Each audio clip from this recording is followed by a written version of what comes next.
लोने जेब तोरा हम संगे संगे रानी तोरा दिल में बसे है वो। लोने जेब तोरा हम संगे रानी तोरा दिल में बसे है वो। Music by Neha Navneet Raja. Vikram recording studio हरदच्चो।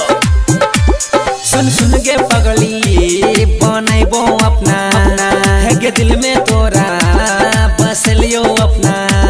सुन सुन के पगली बनैबो अपना दिल में गे तोरा बस लियो अपना।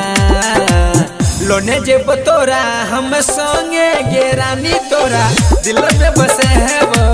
लोने जेब तोरा हम संगे गे रानी तोरा दिल में बसे है वो। सुन सुन के घर की मन लेने बातो तोरे चक्कर में हम रहलो पासो दिल में तोरा बस लियो गे रानी तोरा अपना बने लियो।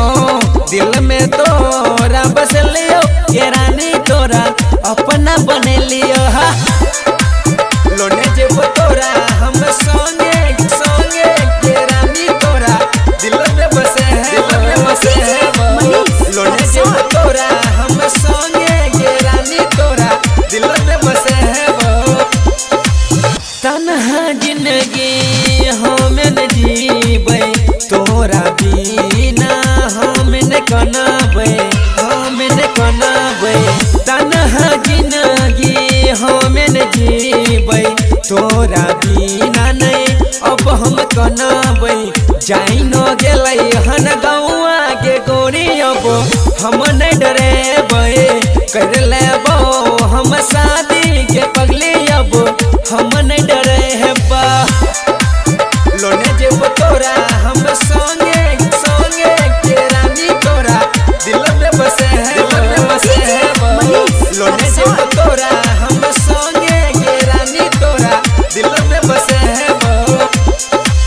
चंद किशोर लक्ष्मण संगे खुश तू रही है सुनहरानी।